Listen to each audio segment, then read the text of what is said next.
We are poor little lambs who have lost our way. Ba ba ba. That I take from the Black Sheep Squadron. Awesome television show from back in the day, man. You know, about a ragtag fleet of squadron of planes, and they went shooting people down. A lot of history, a lot of recent history, of course, revolves around the world wars and World War I, World War II. World War II more recent, so they focus on that a little bit more. But they were numbered for a reason. They were numbered because there were more to follow. So in this crazy old world of ours, and as you see what's transpired in the last 19 days, you know, we are talking about nuclear war, and we are talking about carnage and people perishing in the most unimaginable ways. In the United States of America and other civilized nations, we value our freedom, we value our peace and our privacy. And we fight for our rights as much as we can or as possible, right? In other countries, especially if you're like the Ukraine and you have your next door neighbor who just decides to move in. I mean, first they took land, Russian separatists went in, they took Crimea, they took a couple of other areas. And this happened without a bat of an eyelash from the UN or the US, the Pentagon, nobody. A couple of big blurbs of nothing, and we allowed it to happen. So now you see the carnage, you see what's going on in the Ukraine. And it's good to have a head for knowing what's going to happen. It's good to have an understanding for seeing the future, or at least the close enough future so you can make the proper decisions for you, yourself, your family, everybody, and survive. Because life is about survival. It's about survival from the time that you're born, kicking, screaming, and crying, till the time that you go out, kicking, screaming, and crying. It's that simple. And maybe most people don't go out kicking, screaming, and crying. That's the way I'm going to go. I don't want to be on some deathbed with cancer being eaten out alive. I'll blow myself up before that happens. I don't want to be that dude. I've seen it happen. I saw it happen to my mom, and it just sucks, man. And what do? Oh, yeah, you're screaming out in the hospital. Ah! Nobody wants to hear that. And the nurses and the doctors and everybody coming in, poking and prodding you. Do what? Just go. Just go. Oh, I got 2 weeks to live. Just go. Go with some dignity, right? Instead of sitting there. That's my, that's me. That's my take on it. Nobody gets out of here alive. You know, and it's not a terrible statement. It's a statement about life and how you live it. And life has a cycle like anything else. It cycles around and around. Those of you who understand the paranormal world understand that there's different levels and things, all kinds of stuff. Just like last week, I talked about the psychic Baba Vanya and how accurate she was and all that. And I just said that she said aliens were going to arrive to the Earth and attack the Earth, and they were going to arrive on with an asteroid. And the asteroid crashed into the planet the other day. They only knew about it 2 hours ahead of time, and now you got another one the size of a bus that's going to pass between the moon and the Earth. That's pretty close, man. So maybe they're taking the bus. I don't know. I know everything happens at once. So I expect everything to happen. Me personally, I mean, we've talked about that here on the show. For how long? For a long time. The countdown, the clock, what was going to happen, whatever. Now you start seeing this big timeline, right? COVID gets released in China and then kills millions of people around the world, destroys economies.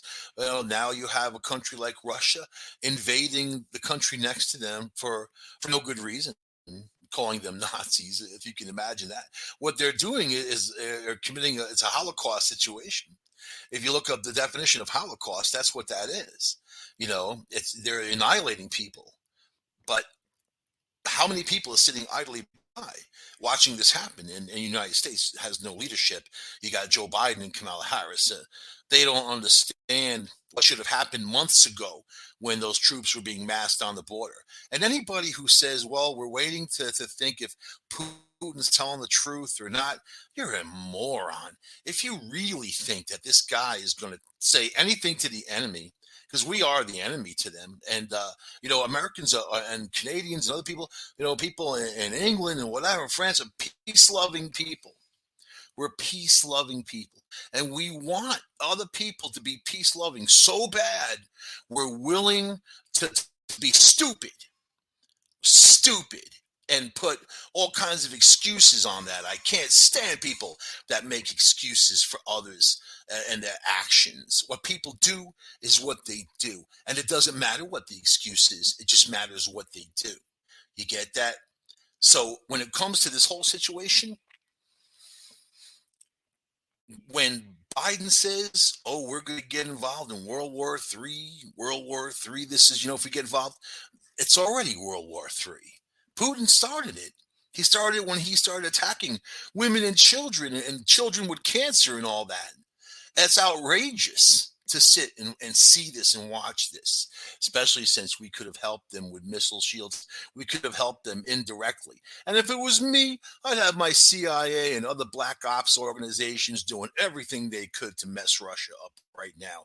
There'd be all kinds of stuff going on. But you could see how docile these politicians are and visibly shaken and scared, which is a terrible situation because others are also paying attention to this.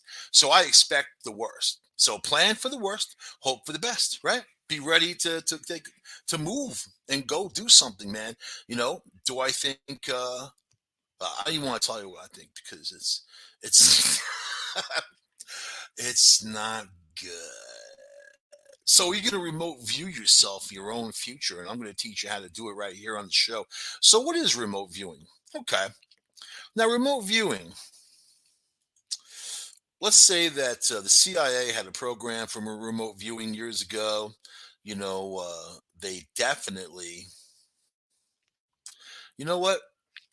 They definitely had something going on with these amazing psychics that they used to map out. Let's say they mapped out Mars, they mapped out the moon, they mapped out other things. They, spied on Russia. Russia spied on us. For the same type of remote viewing. And Russia actually did it first, and then we had Operation Stargate, which is the one that lasted for years and years and years. And obviously they still have it running. Obviously they haven't abandoned the program because it works, and scientists have never been able to explain why it works. That's the cool part. When scientists don't know anything, when they're like, well, or it's really funny is that when they try to explain something with some BS excuse because they don't have an explanation and they don't want to look stupid by saying I don't know. But if you don't know something, you have to say I don't know. Otherwise, you definitely look stupid. You look arrogant saying, "Oh, I can never be wrong." So, I don't know. That doesn't exist, right? So, what is remote viewing? So popularly known as extrasensory perception, ESP, is the ability of human beings and animals, because it all comes down to what is believed to be the pineal gland. The pineal gland, very prized, especially by Egyptians all the way back through, had known about the pineal gland, had actually made monuments to it. So they valued it, in some kind of in some fashion. And then, most animals on the planet also have a pineal gland. It's just interesting to know. So when you're looking at your little dog and he's looking at you and you guys are kind of talking to each other and you know what each other means, maybe it's not just what you say, what you do, or your facial expressions. It's that pineal gland, how people connect, how people can connect far away, right? Like the internet, but in your brain. So but it's the ability for the human being to perceive information and imagery and remote geographical targets, things like that. Advanced practitioners of India yoga system is well acquainted with Divya Drishti, right? So this whole deal, let me tell you, in Taoism, Lao Tzu said, the future is like a flowery trapping, like using the Tao to know the future is like a flowery trapping. You can use it, you can see it, it can be there. He says it's like a veil barely seen. but it's there, right? And we're going to talk tonight about the show How to Remote View, and I'm going to give you a whole bunch of pointers on from beginning to end, things that you can practice with. And I'm not condoning this. I'm not telling you to go do this, but there are many people who use remote viewing to go gamble. I never heard from them ever again. So maybe they either they got knocked off by the mob or they got whatever. I don't know. They got rich enough to take off. You know, I had an uncle, my uncle Ted, one of my grandmother's brothers, great uncle, who used to be a scientist, and he left science and he decided to be this card counter in Vegas and Monte Carlo and all that. He got banned. He got banned from all these places because he was so good. That's the thing. If you can count through cards, why would they ban you? I mean, you're not cheating. You're using an ability to win, just like poker. If you know how to bluff people or how to keep that poker face, right? You're using your abilities to win. And I'm not a gambler per se. I do get the feeling about the certain scratch ticket now and I win, and then I don't buy anymore. I just kind of leave it where it is. Don't know what kind of damage I could do in Vegas, but it really comes down to me thinking about that. First of all, it'd be kind of funny, but it'd be funny to go there and do the remote viewing and actually document it, see if it actually does work, but or works for anybody. Like have remote viewing like classes in Vegas and charge people a couple $100 to sit in the class and teach them how to remote view. Pull that. You know what? Let's just say this. I'm a firm believer that time overlaps itself. And if that is true, we can have a window into the short term future, maybe even long term, depending, right? And it's going to happen in waves. Everything in this universe happens in waves, radio waves, and the whole bit waves. So to understand that and be able to know what those numbers are going to be or get that feeling for what's going to hit next, or you're walking past some kind of slot machine and you're feeling like it's going to hit. It's that feeling. Why would you get that feeling unless you're some compulsory gambler? I mean, there are people that have really unhealthy addictions, drugs, gambling, food, even, everything. I mean, anything in excess is bad, right? So it's hard to deal with hardcore addicts, not as much the food, but more the gambling, the drugs, and that type of thing, because those people are always scheming for cash, and they're not really a trustworthy sort, right? So let me say this: during the Cold War years, and I think we're back to the Cold War again. We definitely are. I don't even know if it ever ended, honestly. The USA and the Soviet Union were known to have spied on each other, using different services of psychic remote viewers with, different, gathering different intelligence information, military, that type of thing. And they did other missions too for remote viewing. So, but the two were complementary components to the U.S. remote viewing program. So, the background to remote viewing, right? All right, let's get. I'm not going to go too far into this because there's a lot of history to remote viewing. You just need to know it's been around for a while. Okay, so let's see. Extrasensory perception,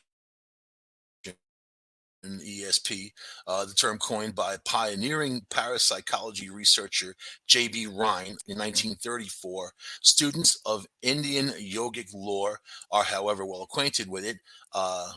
Let's see, the classic work in Yoga Sutras, 400 BC, describes the first of the Ashla Siddhis, or psychic powers, that is a serious practitioner of yoga and can acquire as obtaining knowledge of the small, the hidden or distant, by directing the light of superphysical faculty, right? So Russ Targ has commented that the techniques used by the U.S. viewers for looking into the distance and the future are strikingly similar to the detailed instructions given in the Yoga Sutra. Of course, where do you think that they got it from? Do you think that the CIA, those guys, create anything? I mean, these people take what they want. If it's a patent, they take it. If it's a thing or alchemy, they take it. They go through all that.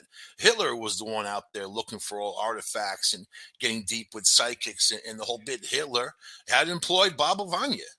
So did a whole bunch of Russian czars. Obviously they saw something in what the blind psychic said.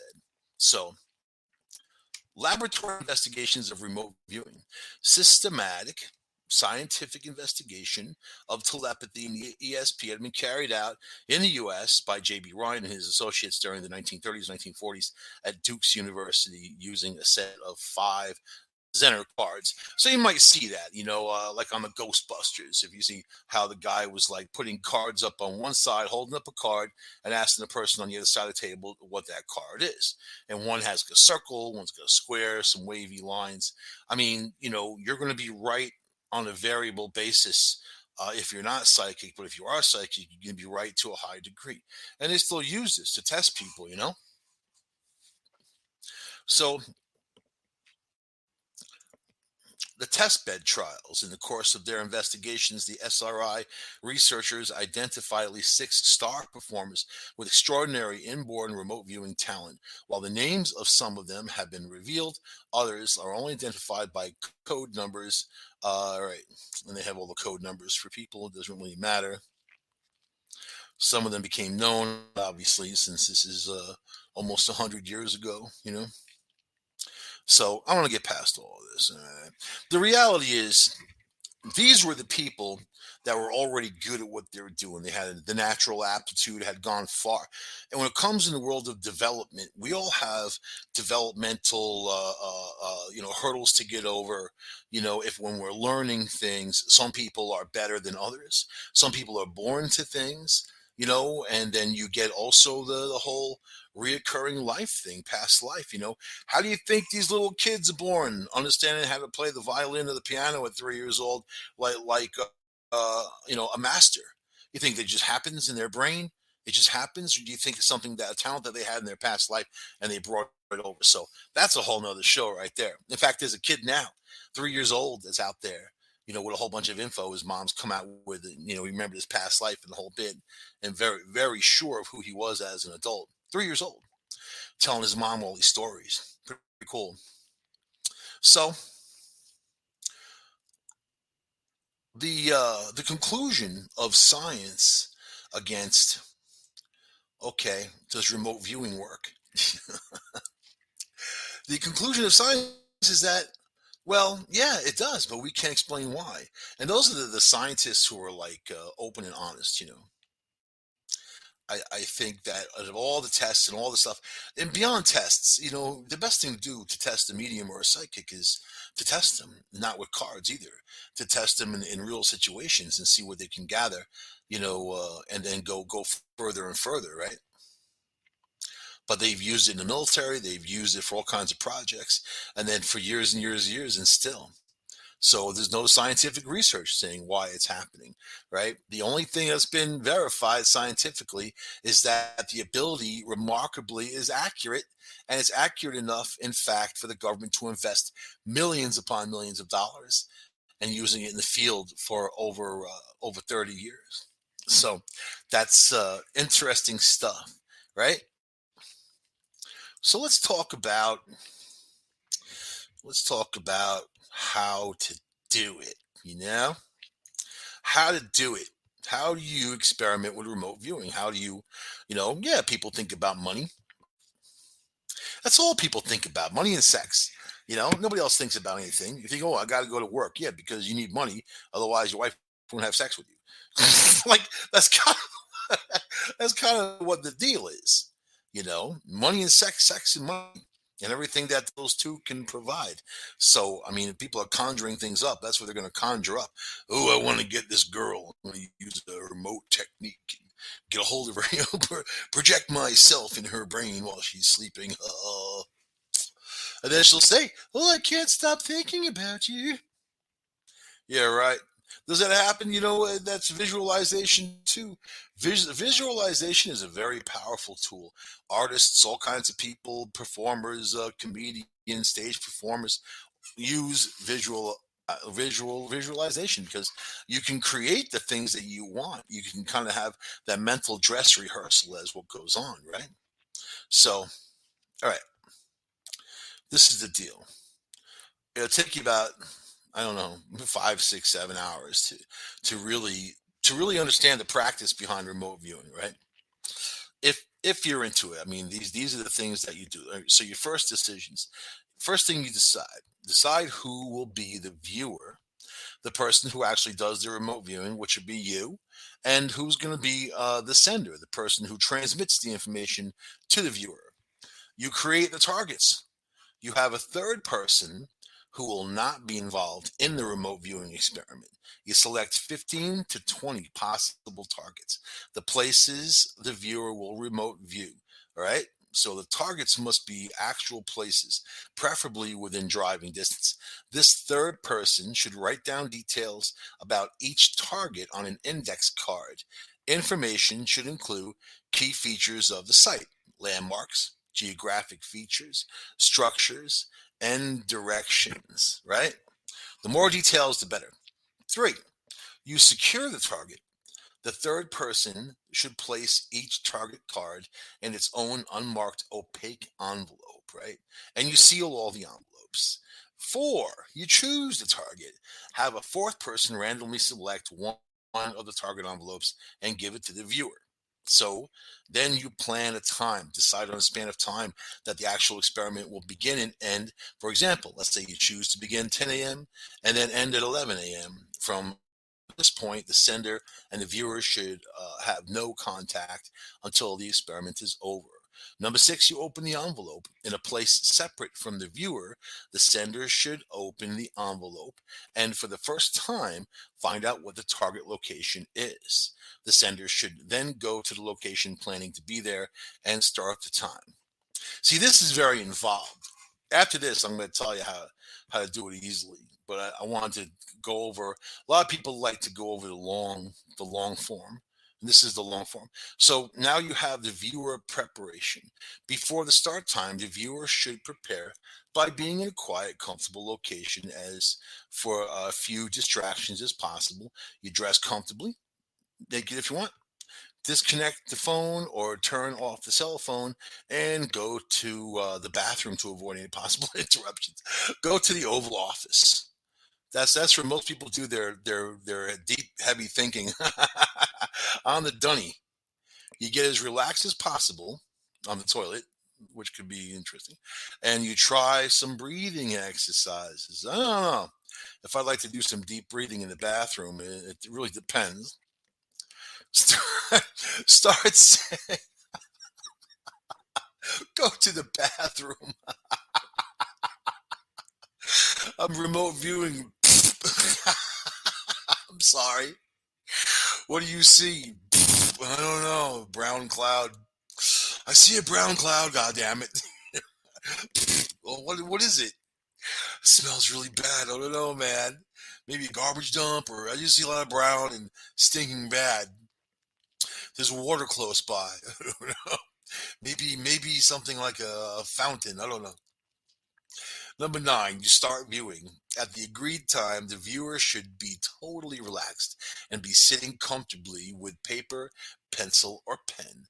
Write down the impressions that come across, draw the shape seen, note the color, and smell the impressions. God damn it. Smell it. Put your nose right to it.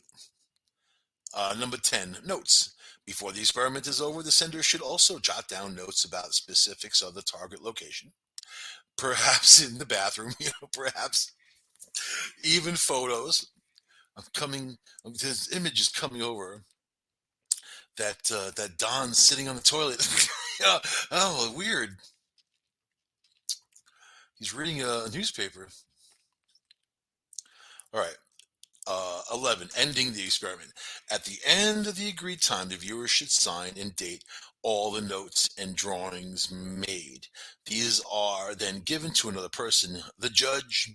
After the experiment is done, the viewer's notes and sender's notes of photos of any kind should be handed over to the impartial person, the judge, who will act as judge. The judge will compare the notes of the sender and the viewer to determine how successful the remote viewing was. 13, the verdict. Finally, all persons can gather together to hear the judge's opinion, view the materials, and find out if the person's a good remote viewer or not, right? And you plan another experiment. Then you share your success. So,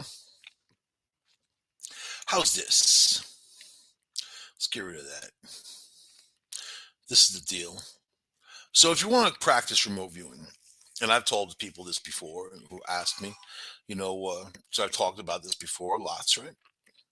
I think that the best way to do it is to have just trial and error and strengthen your abilities. You need to, if you want to have a friend help you, it's important, yeah, because it's good to have two people to know if that person's impartial and they're gonna, you know, maybe choose some materials that you don't know and they're going to kind of send that to you or have you remote view. So what's the deal? Is it people tapping into that pineal gland when these experiments happen? And then, yeah, I'm not saying that you can't remote view in a situation like that, but then aside from remote viewing, you also have a psychic connection with those people. And if they're really well known to you, it's going to be a strong, strong connection, right?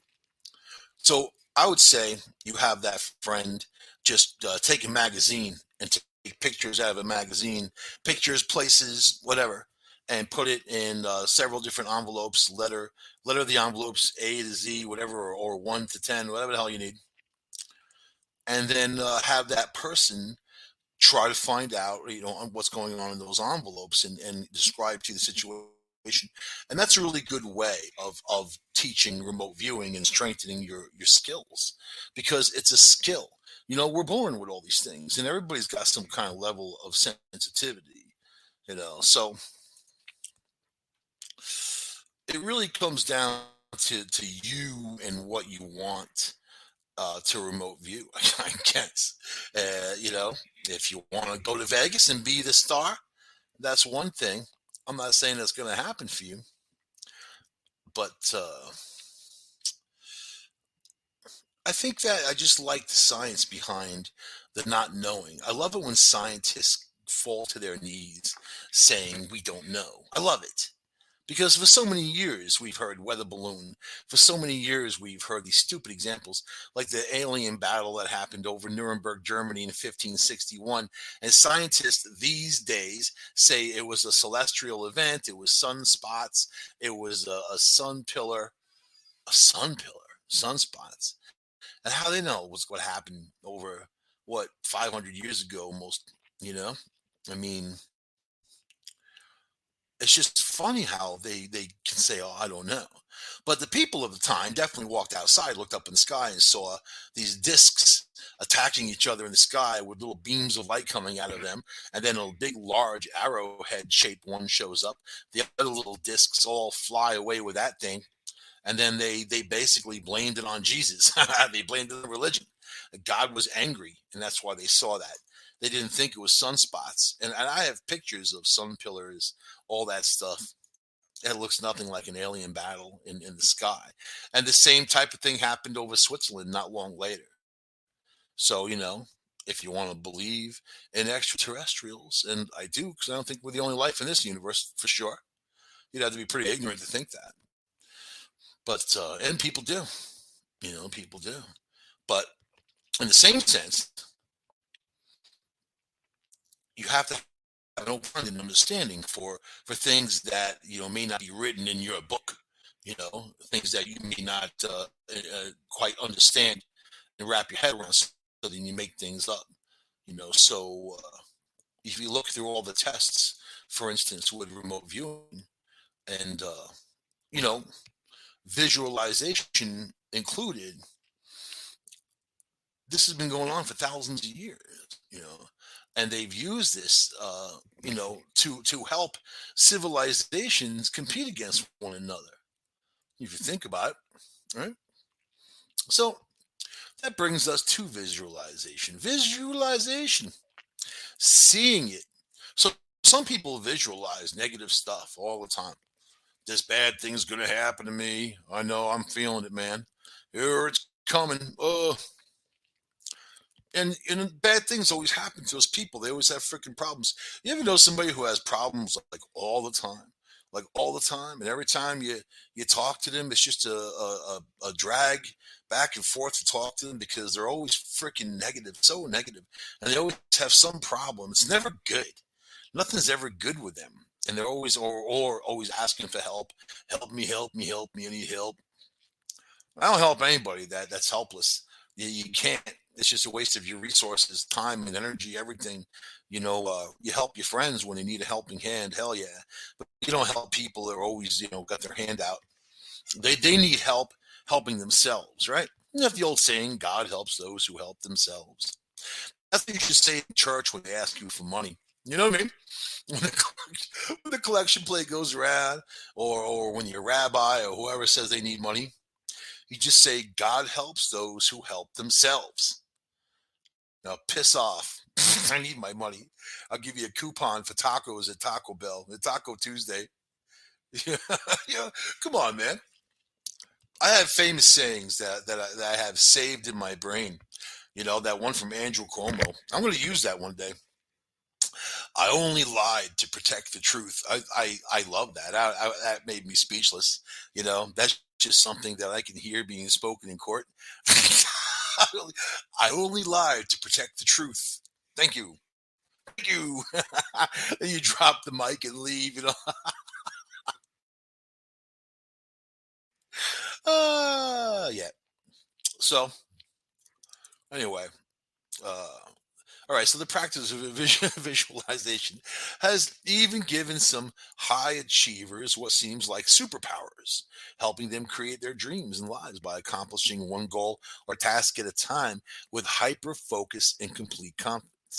In fact, we all have this awesome power, but most of us never have been taught to use it effectively. So there are athletes that use it, there are actors that use it, there's all kinds of people who are successful, there are business people who are successful that use it. You know, and it's an important thing to understand. You have to understand, chance favors the prepared mind. If you are prepared to go into battle, you're likely going to win. Because usually the country that attacks the other country is stronger and it knows it has the resources to do what it's going to do.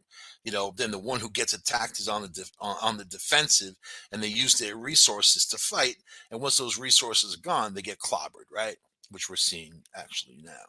So, all right. So, using visualization techniques to focus on your goals, right? And desires, a very important thing in life. Lao Tzu said, "Watch out for desire.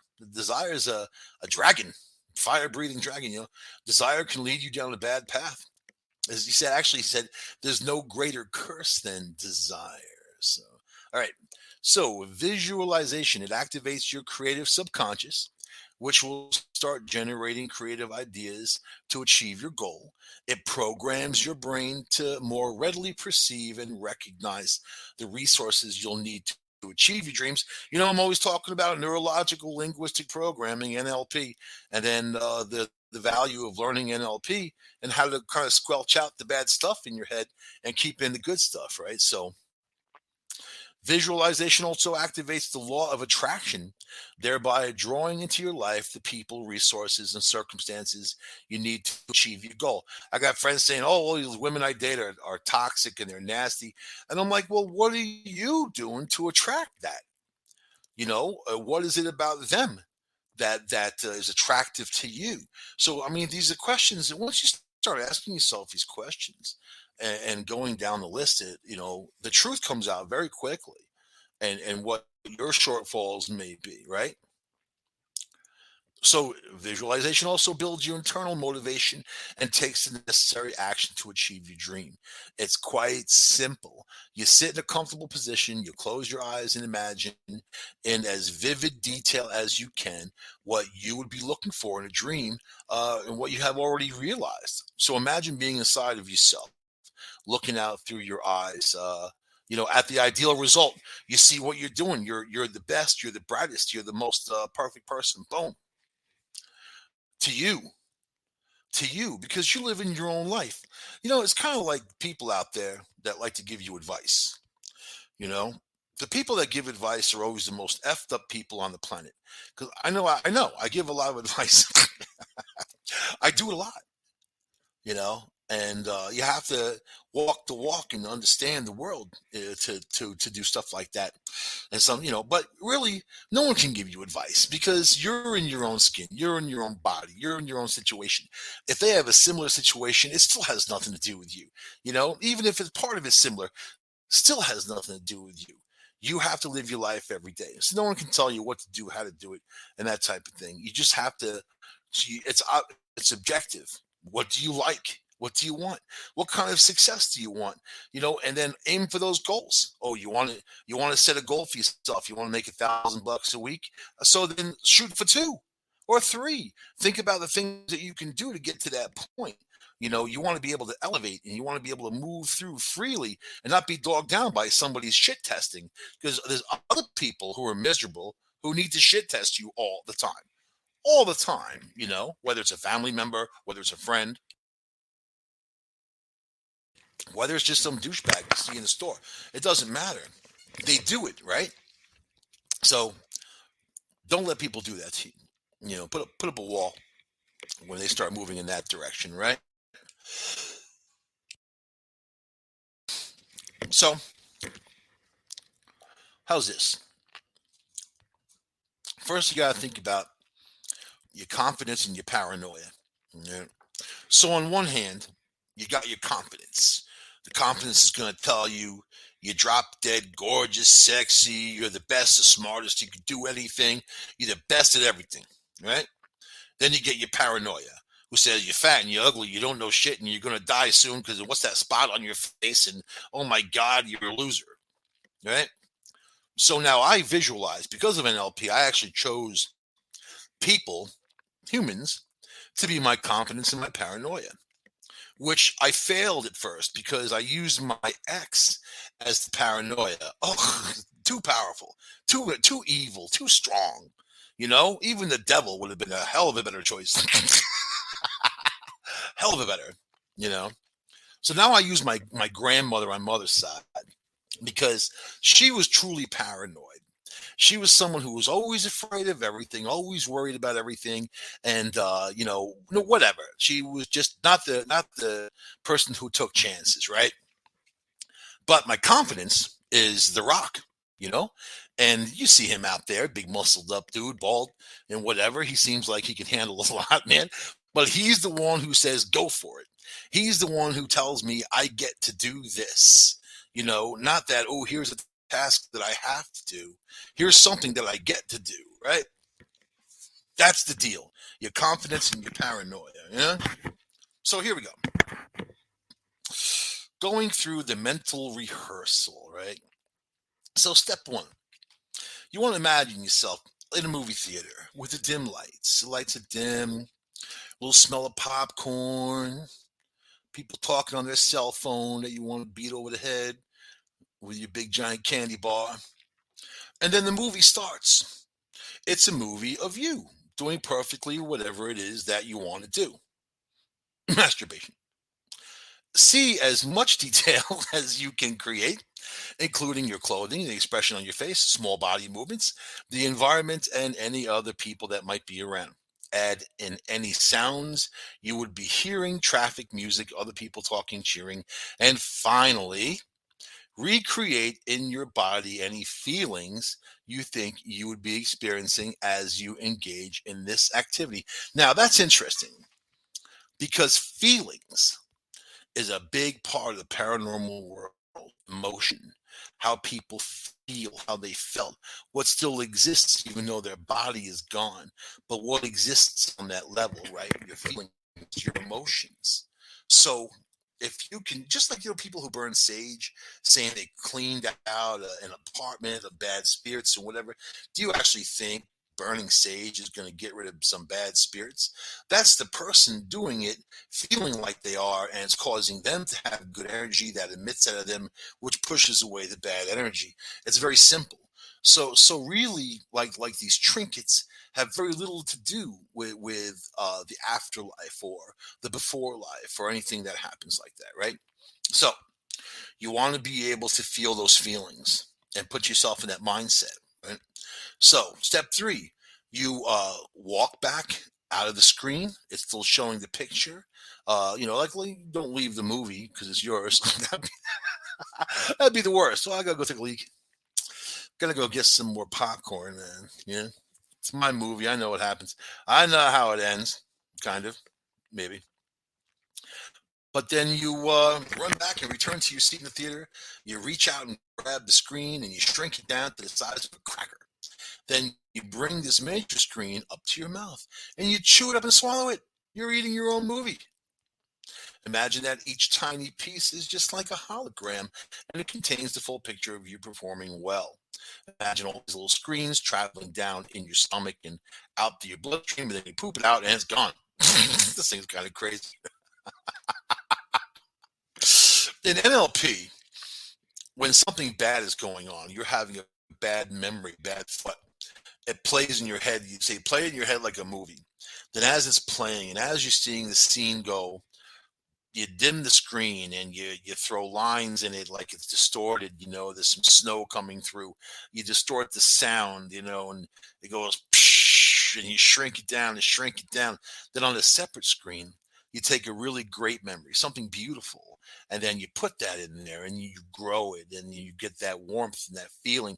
And then the other feeling is going, gone. This other one takes over. And then that's the stuff that drives you. Those good feelings and good emotions, that's what drives you. You feel bad because somebody died in your life? I do. My mom passed away. She wouldn't want me feeling bad for her, but I do because I do. How could you not? I'm feeling more bad for me because she's not with me anymore. You know what I mean? And if you've ever experienced loss on that kind of level, it's these are hard thoughts to get out of your head, especially when you have people around you trying to, or what they call it, or give you a reality check. That's what you want to do. Reality check people who are like morbidly depressed. When they start feeling better, you start feeling better about yourself a little bit and rising up. And here comes someone with their reality check, reminding you of negative stuff that went on, which brings you back down again. Say those people. That's interesting to me. You know, the motivation. That's interesting. So you want to be able to create those good images. You want to be able to create those visual pictures, the sound, the smell, everything that's going to bring you to that fantastic moment in your life. And it doesn't matter what it was. It doesn't matter where it was. It could even be a 15-second spot, just a little chunk of something brilliant, something great, or an achievement something you're really proud of, that you achieved, and really it resonated all through you. Those are the good feelings. Those are good emotions. When you deal with a narcissist, narcissism is a trait of a psychopath. And when you're dealing with narcissists, they want to evoke every negative emotion. And if you love someone, if you care for someone, they want to run them down too. They want to be able to knock you down and take you down and keep you down, because that's their pleasure. It's for no other reason. It's not like they're doing it as a job. It's not like they're doing it to create something good. They're messed up people. And that's their pleasure, is to hurt other people. It's their pleasure. If you hook up with someone who's a narcissist, man, the first thing you got to do is run the other way. And it's easy to see it when they put you on the defensive. They put you on that defensive right away, where just like a war, and they're attacking you, and you're in love, you're all lovey-dovey, whatever, in that relationship, and they're coming at you, they are smiling at you. Then they ask you about your childhood, any kind of shortfallings, any kind of time where there was a lot of heavy drama or anything that affected you negatively. It's funny. And then you love to tell them because you think that they actually have compassion and they care. Guess what? They're just collecting ammunition. They don't care, because those are the things that you hear later on when they're going after you. And they say these terrible things to you and they evoke stuff. They weren't even there for that stuff. It's something that you told them because you were sharing with them. Yeah, that's not something that's good to do. You can't trust people on that level. That's just the sake of it. You can't trust people on that level because they will stab you in the heart with that information. They will hurt you. They will drag you down. I was in a relationship with a narcissist, and I know exactly the feelings and the terrible. I'll tell you, even 3 o'clock in the morning, I had to sleep in a separate room after a while because I couldn't handle it because she'd be banging me on the head in bed saying that I was snoring, right? Punching me on my skull. Boom, boom, boom, waking me up. You're snoring. I bet I wasn't. I bet I even wasn't. Because she's the one that snored, right? And and her room clearing farts. That was also interesting, man. It wasn't very feminine. I'll say that there. So I'd sleep in my office, which there was a futon. You know, it was 3 o'clock in the morning. She'd be sending me texts, especially when my mom had cancer, when she first got cancer. And, you know, I had to rush her to the emergency room in the middle of the night multiple times. So I had to keep my cell phone on and I had to keep the volume on. So I told my ex, don't text me in the middle of the night because she would text me at like 2 and 3 and 4 o'clock in the morning of what a horrible person I was or whatever random thought was going through her brain at that point, right? Wake up and send me these huge long texts. So I'd get them, pating, and I'd say, don't do it. First of all, we're in the same house. Second of all, I'm trying to sleep. Third of all, I'm trying to keep the phone open for my mom. You know, I'm a light sleeper. So wake up. You know, did that work? Did that help? Did she care? Did she care my mom had cancer? Did she care? No. Narcissists don't care. She didn't even care about her own kids and whatever happened to them and stuff that she was doing to them, the mental games that she was playing with them, you know? So I'll tell you about that. Run the other way. Run the other way. The second you start feeling that chill, just go because you can't change people. You know, I wanted her to get help, and it was about getting, help for her anger and her problems and whatever. You know, her own mother said that she believes she was undiagnosed bipolar. I had a friend who worked in a girls' center for people like that. He said she had all the characteristics of that. But I'm not trying to diagnose people. I'm just saying how she affected others in her life, her family that wouldn't talk to her anymore, all the people around except her dear close personal friends, which she saw once or twice a year or even spoke to once or twice a year. And I don't know what kind of friend that is because your friends are supposed to be in your life and know you well. But anyway, man, stay away from narcissists because you'll waste a lot of your life, a lot of your time. So anyway, you have to live in the moment, brothers and sisters. Although the daily practice of visualization is vital, we don't need to spend all day thinking about our goals, do we? Because you need that bubble gum for the brain. You got to find out what's going on between Kim and Kanye, man. So you tune into the Red Pill News on Thursdays at 8 p.m. Eastern, and then you find out what's going on out there in the world. The real story, taking the red pill. But on this show, Discovery Paranormal, I think we got into this. I hope you guys learned a little bit, at least got your interest in visualization. So try it.